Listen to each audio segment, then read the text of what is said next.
Hello viewers, எல்லாருக்கும் வணக்கம். இப்போ வந்து நம்ம ஸ்டான்லி ஆப் வந்து க்ளோசிங் ஸ்டேஜ் வந்துருச்சு இல்லையா? ஸோ அதை இன்ஃபார்ம் பண்ணுறதுக்கு தான் இந்த வீடியோ. இதில் இப்போ இந்த ப்ராடக்ட் பார்த்திங்கன்னா புதுசாக வந்துட்டு கிராட்டிடியூட் சீரீஸ்னு ஒன்று லான்ச் பண்ணியிருக்காங்க.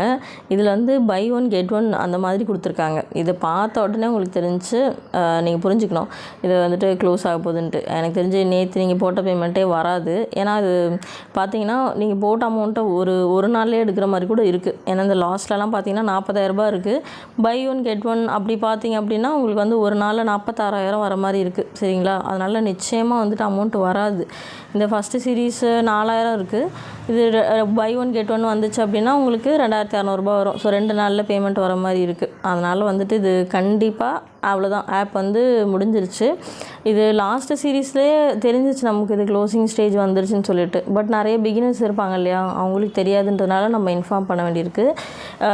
என்னோடய அட்வைஸ் என்னென்னா, நீங்கள் வந்துட்டு இது வரைக்கும் இந்த மாதிரி ஆப்பெல்லாம் யூஸ் பண்ணதே இல்லை, ஃபஸ்ட் டைம் யூஸ் பண்ணுறீங்கன்னா தயவு செஞ்சு அமௌண்ட் போடுறதுக்கு முன்னாடி யாராவது யூடியூபர்ஸோ இல்லை வாட்ஸ்அப் குரூப் இந்த மாதிரிலாம் வச்சுருப்பாங்க இல்லையா, அவங்கக்கிட்ட கொஞ்சம் கேட்டுட்டு அமௌண்ட் போடுங்க. ஏன்னா பிகினர்ஸ்க்கு இது வந்து க்ளோசிங் ஸ்டேஜில் இருக்கிற ஒரு ஆப்பா இல்லை மிடில் ஸ்டேஜில் இருக்கா, அமௌண்ட்டு போடலாமா வேணாமான்றது தெரியாது. இதுவே வந்துட்டு ஒரு குரூப் ரன் பண்ணிட்டு இருக்கவங்கள்ட்ட நீங்கள் கேட்டிங்கன்னா அவங்களுக்கு தெரியும். ஏன்னா அவங்க எப்போவுமே அந்த ஆப் லான்ச் ஆன பீரியட்லேருந்தே அது யூஸ் பண்ணிட்டுருப்பாங்க. அதனால் அவங்களுக்கு தெரியும் இந்த இடத்துல வந்து ஸ்டாப் பண்ணிடணும் அப்படின்னு சொல்லிட்டு அவங்களுக்கு தெரியும். அதனால் நீங்கள் தயவு செஞ்சு இந்த மாதிரி கொஞ்சம் ரொம்ப நாளாக இதை யூஸ் பண்ணிட்டுருக்காங்க இல்லையா, அவங்கக்கிட்ட கேட்டுட்டு அமௌண்ட் போடுறது ரொம்ப நல்லாயிருக்கும். இப்போ நான்லாம் பார்த்தீங்கன்னா 1 மாதத்துக்கு முன்னாடியே ஸ்டாப் பண்ணியாச்சு இது இன்வெஸ்ட் பண்ணுறது. அதனால் இப்போ என்னோடய குரூப் மெம்பர்ஸ்க்குலாம் தெரியும் இது வந்து க்ளோசிங் ஸ்டேஜில் இருக்குது, இதில் வந்து நம்ம அமௌண்ட்டு போடக்கூடாது, இதில் வந்து ஐடி ஃபயரிங் ப்ராப்ளம் இருக்குது, இதெல்லாம் வந்து அவங்களுக்கு தெரியும். ஏன்னா அவங்க அந்த குரூப்பில் இருக்காங்க, போடுறதெல்லாம் கொஞ்சம் பார்ப்பாங்க. ஸோ அவங்களுக்கு அதில் இருக்க வந்து அதை பற்றி கொஞ்சம் நாலேஜ் வந்துடும். அதனால் அவங்க வந்து போட மாட்டாங்க. சரியா? நீங்கள் வந்துட்டு இப்போ என் ஃப்ரெண்டு சொன்னான் இந்த மாதிரி அவனுக்கு யாரோ ஒருத்தவங்க சொன்னாங்க, அதனால் அவன் எனக்கு சொன்னான், என்னை வந்து போட சொல்கிறான், அவன் வந்துட்டு 2 விட்ரா எடுத்துட்டான், அதை பார்க்கும்போது எனக்கும் டெம்ட் ஆகுது, நானும் போடலான்னு நினைக்கிறேன், அந்த மாதிரி தோணி உடனே ஒரு 4,000 போட்டுறக்கூடாது. அதனால் நீங்கள் எப்போவுமே ஒரு ரிசர்ச் பண்ணணும். நம்ம அமௌண்ட்டு போடுறோம் இல்லையா, அதனால் நீங்கள் வந்துட்டு ஒரு யூடியூப்பு எங்கேயோ போயிட்டு தெரிஞ்சவங்கள்ட்ட ஒரு 4 வார்த்தை கேட்டு அதுக்கப்புறம் அமௌண்ட்டு போடுறது தான் வந்துட்டு எப்போவுமே கரெக்டாக இருக்கும். அப்போ தான் உங்களால் இந்த மாதிரி லாஸ் எல்லாம் வந்து ஈஸியாக வந்து தடுக்கலாம். சரிங்களா? நம்ம இப்போ தெரியாமல் ஒரு ஆப் வந்து சடனாக ஐடி ஃபயர் ஆகிறதோ இல்லை சடனாக க்ளோஸ் ஆகிறதோ அதெல்லாம் நம்மளால் ப்ரிவென்ட் பண்ண முடியாது. ஆனால் ஒரு க்ளோசிங் ஸ்டேஜில் இருக்கிற ஆப்பில் அமௌண்ட்டு போடாமையாச்சும் நம்மளால் ப்ரிவென்ட் பண்ண முடியும். சரிங்களா? அதனால் இந்த மிஸ்டேக்காச்சும் நீங்கள் கொஞ்சம் ரிப்பீட் பண்ணாமல் இருங்க. அப்புறம் இன்னொன்று என்னென்னா, இந்த மாதிரி ஆப்ஸ்லாம் வரதை வந்துட்டு ஒரிஜினல் கம்பெனின்னு நிறைய பேர் நினச்சிட்ருக்கீங்க. ரீசெண்டாக இப்போ நான் ஹெச்பி ஆப் க்ளோசிங்னு போட்டிருந்தேன் இல்லையா, அதை பார்த்துட்டு ஒருத்தர் எனக்கு மெசேஜ் பண்ணியிருந்தார், அப்போ இது வந்து ஒரிஜினல் ஹெச்பி கம்பெனியோடது இல்லையா, நான் அப்படி நினச்சி தான் பணம் போட்டேன் அப்படின்ட்டு. இந்த கேள்வி இதுக்கு முன்னாடி என்கிட்ட நிறைய பேர் கேட்டிருக்காங்க, இப்போ ஸ்டில்லும் கேட்டுட்டு தான் இருக்காங்க. ஸோ இதெல்லாம் வந்து ஒரிஜினல் கம்பெனிலாம் கிடையாது. ஆல்ரெடி இருக்கிற எம்என்சி கம்பெனியை அதோட இன்டர்ஃபேஸை மட்டும் எடுத்து அவங்க சும்மா ஒரு வெப்சைட்டை போட்டு ஃபேக்காக தான் பண்ணுவாங்க. இதெல்லாம் ஒரிஜினல் கம்பெனின்னு நினச்சி நீங்கள் உங்களோட ஃப்ரெண்ட்ஸுக்கெலாம் வந்துட்டு இந்த ஒரிஜினல் கம்பெனி இதில் பணம் போடும், உனக்கு நிறையா வரும், அந்த மாதிரிலாம் நீங்கள் யாருக்கும் வந்துட்டு வாக்கு கொடுக்கவே கூடாது. இதெல்லாம் வந்துட்டு 50-50 சான்ஸ் தான். ஒன்று நிறைய உங்களுக்கு போட்டதை விட நீங்கள் டபுளாவோ ட்ரிபிளாவோ எடுக்கலாம், இல்லைனா சம்டைம்ஸ் உங்களுக்கு லாஸ் ஆகும். சரிங்களா? அதனால் நீங்கள் இதை பற்றி முதல்ல இது என்ன பவர் பேங்க் ஆப்னா என்ன, இது எப்படி யூஸ் பண்ணலாம், இதில் நிறைய டைப்ஸ் இருக்குது. ஸோ அதெல்லாம் நீங்கள் தெரிஞ்சுட்டு தான் வந்துட்டு நீங்கள் வந்துட்டு அமௌண்ட் போடணும். டிஸ்கிரிப்ஷனில் வந்துட்டு என்னோடய வாட்ஸ்அப் குரூப் இருக்கும். ஸோ உங்களுக்கு ஏதாவது டவுட் இதில் ஏதாவது இந்த மாதிரி ஆப்பில் அமௌண்ட் போடுறீங்கன்னா முன்னாடி வேணால் என்கிட்ட கேளுங்க. நான் இன்கேஸ் அந்த ஆப் யூஸ் பண்ணேன்னா நான் வந்து உங்களுக்கு சொல்கிறேன். இப்போ ஸ்டான்லி பார்த்தீங்கன்னா இது லான்ச் ஆனப்போ வந்து நான் ஆரம்பிச்சிட்டோம். இது ஆல்மோஸ்ட் ஒரு 4 மாதம் கிட்ட வந்து ரன் ஆச்சு. இது நிறையா பேருக்கு ஐடி ஃபயரிங் இருந்தது. ஆனால் என்னோடய டீமுக்கு வந்துட்டு ஒரு 3 மாதம் வரைக்குமே ஐடி ஃபயரிங் இல்லை. நாங்களாம் வந்துட்டு போட்டதை விட 2 தடவை ஃபுல்லாகவே எடுத்துட்டோம். அது வந்து மேனேஜர் அமைகிறதும் வந்து ஒரு லக்கு தான். எங்களுக்கு லக் வந்ததுனால எங்கள் டீம் வந்து ஐடி ஃபயரிங் இல்லாமல் ஒரு 3 மாதம் வரைக்கும் நல்லா போயிட்டு க்ளோஸ் ஆயிடுச்சு.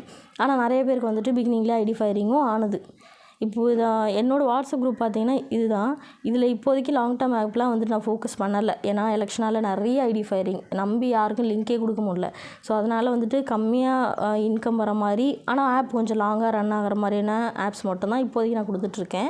இந்த ஐடி ஃபயரிங் இஷ்யூஸு, எலெக்ஷன், இது ஆர்பிஐ, இது ரெகுலேஷன்ஸ், இதெல்லாம் கொஞ்சம் இது குறைஞ்சாதான் வந்துட்டு நம்மளால் லாங் டேர்ம் ஆப்லாம் கொடுத்து டீம்லாம் க்ரியேட் பண்ண முடியும். ஸோ இப்போ இது வந்து என்னோடய குரூப். இதில் இப்போ ரீசெண்டாக நான் போடுற ஆப்ஸ் பார்த்திங்கன்னா இது வந்து புதுசாக லான்ச் ஆனது ஸ்பேர்னு சொல்லிட்டு. இதில் வந்து இப்போ 300 ரூபா போட்டால் 12 ரூபா தான் வரும். ஒரு 40 நாளைக்கு வரும். அதுக்கப்புறம் பார்த்திங்கன்னா 977 இதெல்லாம் பார்த்திங்கன்னா ஒரு 3 மாதம் 4 மாதம் வரைக்கும் உங்களுக்கு ப்ராப்ளம் இல்லாமல் ரன் ஆகிற ஆப்பு. இப்போ அடுத்து பார்த்திங்கன்னா இது வந்து ஒரு ஃபண்ட் ஆப்பு. இதுலேயும் பார்த்திங்கன்னா உங்களுக்கு இன்கம் வந்து கம்மியாக தான் இருக்கும். ஆனால் இதில் ஐடி ஃபாரிங் இஷ்யூஸ்னு ஒன்றும் இருக்காது. இதில் பார்த்திங்கன்னா உங்களுக்கு டெய்லி சைன்இன் அமௌண்ட் வரும். அப்புறம் வந்துட்டு இப்போ 200 போட்டால் 2 நாளைக்கு தான் அமௌண்ட் வரும். அதுக்கப்புறம் 2 நாள் முடிஞ்ச அப்புறம் நீங்கள் விட்ரா பண்ணி எடுத்துக்கலாம். இப்போ 1000 போட்டிங்கன்னா 26 7 நாளைக்கு வரும். அது முடிஞ்சதுக்கப்புறம் உங்களுக்கு நீங்கள் போட்ட 1000 ரிட்டர்ன் ஆகிடும். அந்த 7 நாள் வந்த இன்கமையும் நீங்கள் எடுத்துகிட்டு வெளில வந்துடலாம். இப்போ அடுத்து பார்த்திங்கன்னா இந்த மாதிரி பார்த்திங்கன்னா இதில் வந்து டெய்லி கோடு இந்த மாதிரி லாங் டேர்ம் ஆப்பில் பார்த்திங்கன்னா உங்களுக்கு டெய்லி போனஸ் கோட்ஸும் வரும். அதை நீங்கள் குரூப்லேருந்தும் எடுத்துக்கலாம். ஸோ இந்த மாதிரி ஆப்ஸ் மட்டும் தான் இப்போதைக்கு நான் ஃபோக்கஸ் பண்ணிகிட்ருக்கேன். கொஞ்சம் எலெக்ஷன் முடிஞ்சிச்சு அதுக்கப்புறம்னா நம்ம லாங் டேர்ம் ஆப்பு ஃபோக்கஸ் பண்ணலாம். ஸோ டிஸ்கிரிப்ஷனில் என்னோடய வாட்ஸ்அப் குரூப்போட லிங்க் இருக்கும். உங்களுக்கு வேணால் யூஸ் பண்ணிக்கலாம். இந்த ஆப் இருக்குல்ல இப்போ இது ஸ்டான்லி இதில் இப்போ என்ன பண்ணுவாங்கன்னா ஆப் வந்துட்டு இப்போ க்ளோஸ் ஆயிரும். எப்படியும் ஒரு 2-3 நாள் சும்மா இழுப்பாங்க. ஆனால் விட்ராவல் வந்து ஸ்டாப் பண்ணி வச்சுருப்பாங்க. கேட்டால் வந்துட்டு பேங்க்கில் இஷ்யூ டெக்னிக்கல் இஷ்யூன்னு நிறைய உருட்டுன்னு உருட்டுவாங்க. சரியா, எதையுமே வந்து நம்பாதீங்க. ஆப் அவ்வளோதான் முடிஞ்சு, உங்களுக்கு விட்ராவல் வராது. ஆனால் அதுக்கு அவங்க என்ன சொல்லுவாங்கன்னா, நான் இந்த மாதிரி வந்து எங்களை பேங்க்கில் இந்த மாதிரிலாம் சொல்கிறாங்க, நீங்கள் வந்துட்டு இனிஷியலாக செக்யூரிட்டி டெபாசிட் பண்ணுங்கள், இல்லை செக்யூரிட்டி சர்டிஃபிகேட் வாங்குங்க, இன்சூரன்ஸ் சர்டிஃபிகேட் வாங்குங்க, இந்த மாதிரிலாம் வந்துட்டு நீங்கள் எவ்வளோ இன்வெஸ்ட் பண்ணியிருக்கீங்களோ அதுக்கு ஏற்ற மாதிரி ஒரு சர்டிஃபிகேட் கொடுப்பாங்க. இப்போ 4000 போட்டால் அதில் வந்து நீங்கள் ஒரு 1000 ரூபாய்க்கு இது வாங்குங்க, 40,000 போட்டிங்கன்னா 5000 ரூபாய்க்கு ஒன்று வாங்குங்க. அப்படி நீங்கள் வாங்கினீங்கன்னா நாங்கள் வந்துட்டு உடனே வந்துட்டு உங்களுக்கு விட்ராவலை ஓப்பன் பண்ணி விட்ருவோம். அதுலேயும் விட்ராவல் உங்களுக்கு ஒரு நாளில் வரணுன்னா இவ்வளோ போடணும், 3 நாளில் வரணுன்னா இந்த மாதிரி போடணும். இந்த மாதிரி நிறைய கேட்டகரிஸில் உங்களை திரும்பவும் இன்வெஸ்ட் பண்ண வைப்பாங்க. அந்த மாதிரிலாம் என்ன சொன்னாலும் சரி அமௌண்ட்டு வராது. சரிங்களா? ஸோ அதனால் அந்த மிஸ்டேக் வந்து திரும்ப பண்ணாதீங்க. அதே மாதிரி அந்த குரூப் இருக்கும், அந்த வாட்ஸ்அப் குரூப் இருக்கும் இந்த ஆப்புக்குன்னு. அந்த குரூப்பில் வந்துட்டு அடுத்து ஒரு லிங்க் ஒன்று போஸ்ட் பண்ணுவாங்க. இந்த மாதிரி எங்களோட இந்த ஸ்டான்லி வந்துட்டு இந்தந்த பிரச்சனைகள் இப்படி ஆயிடுச்சு, அதனால் நாங்கள் புதுசாக ஒரு பிளாட்ஃபார்ம் ஓப்பன் பண்ணியிருக்கோம், இதில் நீங்கள் ஜாயின் பண்ணுங்கள், நீங்கள் வந்துட்டு இவ்வளோ ஏர்ன் பண்ணலாம் அவ்வளோ ஏர்ன் பண்ணலான்னு நிறைய உருட்டுவாங்க. ஸோ அதெல்லாம் நம்பிட்டு போடாதீங்க. எப்போயுமே ஒரு ஆப் க்ளோஸ் ஆகுதுன்னா அதே வாட்ஸ்அப் குரூப்பில் உங்களுக்கு ஒரு லிங்க் வருதுன்னா அந்த லிங்க் எப்போயுமே நீங்கள் யூஸ் பண்ணக்கூடாது. அது அதிகபட்சம் 15 நாள் ரன் ஆகும். அதுக்கப்புறம் நீங்கள் போட்டதெல்லாம் சுருட்டிட்டு போயிடுவான். சரியா, அதனால் அதை நீங்கள் யூஸ் பண்ணாதீங்க. கொஞ்சம் பார்த்து யூஸ் பண்ணுங்கள். புதுசாக இருக்கீங்கன்னா 4 பேர்கிட்ட கேட்டு யூஸ் பண்ணுங்கள். ஸோ தேங்க்யூ ஃபார் வாட்சிங். Take care.